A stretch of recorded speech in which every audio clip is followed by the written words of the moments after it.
Hey, applications, what's up? It's the Culture Detective here investigating your favorite albums, and today I'm going to be doing an album review on the new Richard Dawson album, The Ruby Chord.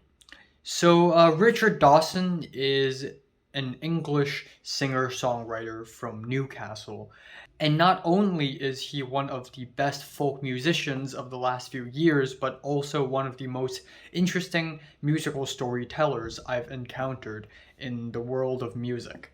In the year 2017, he released the album Peasant, which is amazing. This is my introduction to his music. Also, one of the first few folk albums that I've listened to and enjoyed. And damn, Peasant is a masterpiece in my opinion. This album transports me back to early medieval England in ways that I did not expect. The rustic folk instrumentation, the very old styled lyrics, it's just amazingly immersive and transportive.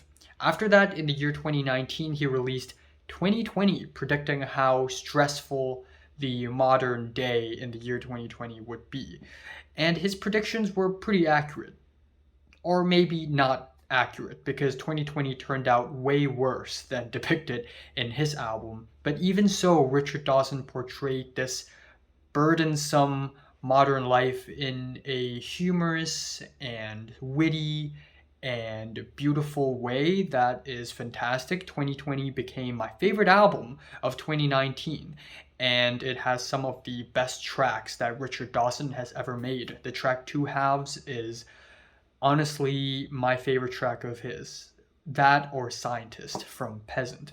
And then last year he released the album Henki alongside Circle, a Finnish band, and together Richard Dawson explored his more prog rock and krautrock side with great riffs that are very passionate, amazing performances. So obviously Richard Dawson has been pumping out one great album after another for the last few years.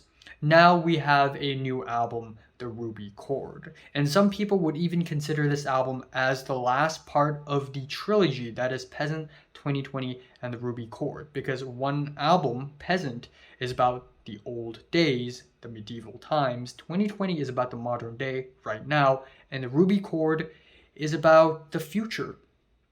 And yeah, that is a really interesting concept, and Richard Dawson does put his own twist into future storytelling and made it very special in my opinion. Another thing I love about this album is really the lyrics. Even though Richard Dawson is singing about the future, the lyrics are still written in a way it feels like old English poetry. So there's kind of a prose and kind of an elegance and almost kind of a old schoolness, a vintageness to his lyrics that make it stand out so much, like an old grandpa telling a story gently to a child before his bed or something. So the album starts off with The Hermit, and this track is 41 minutes long. So yeah, we have a 41-minute long opening track, and the first 10 minutes of this track is essentially slowly building bass and guitars and violins in a very loose way, and then afterwards we enter the fleshy part of the song where we have the loose drums and harps and weepy singing. I love the rustic folk instrumentals, and the lyrics throughout the whole track connects the past and the future, where the protagonist probably woke up, or at least part of his or her story, uh, roaming around a ruined, broken city sometime in the future. And it's really interesting. And it's really interesting how Richard Dawson connects the past and the future, especially the part where he basically made some connections between a knight and a robot. There's some nice warm group vocals, and also given that this track is 41 minutes long, there are many parts to this track, and there are moments of silence between different parts.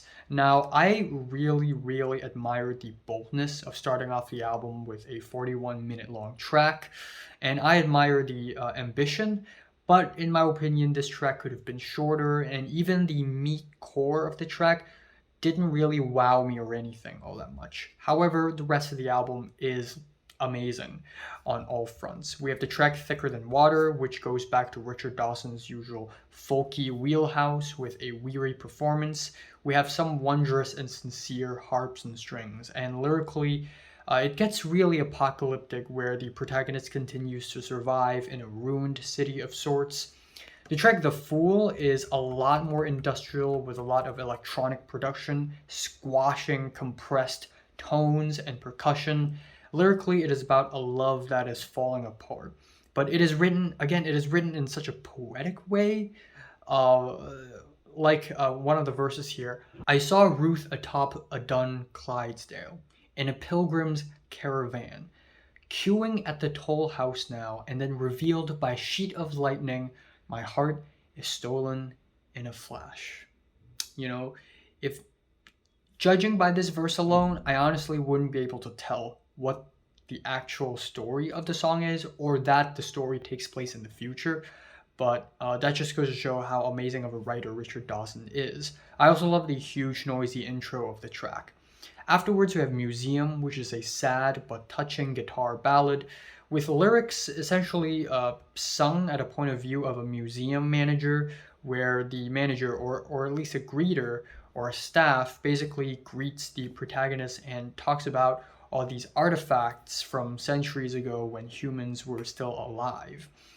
And there's just something so soft and gentle yet tragic about the track. And I just really love how Richard Dawson sings about the future. It's not this exciting, awesome, electronic, high-tech wonderland, nor is it absolutely apocalyptic and full of trash, even though it sort of is, but it is more like broken remnant pieces of the past. The future depicted in this album is gorgeous. And then we have The Tip of an Arrow, which is a 10-minute track. It starts off really slow, but it does build up to some guitar riffs at the 4-minute mark, with the chugging guitars and the driving beats. Lyrically, the track deals with the protagonist and his daughter back in the early Roman days, perhaps, making arrow tips. And even though the story dates to the past, it does make references to the future and the overarching theme of the album. That is followed with No One, which is a 2-minute long static ambient interlude, and then a 7-minute closer, Horse Rider, which is a really pleasant ending with some jolly guitars and medieval flavored strings. And this is not only an ending to this album, but also I feel like an ending to the trilogy. It celebrates an end of a great journey and bookends an adventure with a cliffhanger at the end of the album, saying that the road sort of continues. You know, we need to travel further, and it's just a very beautiful way to end off the album, and I really like it. So yeah, this is a very damn good album, very well written, lots of captivating storytelling. Instrumentally, it is my least favorite of the three, if you consider this a trilogy, but it is still a very good album in terms of storytelling alone. And Richard Dawson's vocals and performances just make that even better. I'm giving the new Richard Dawson album, The Ruby Chord, a decent 8 out of 10. So have you listened to the new Richard Dawson album? From 1 to 10, which is rated, like it, and subscribe if you want more. And thanks for watching.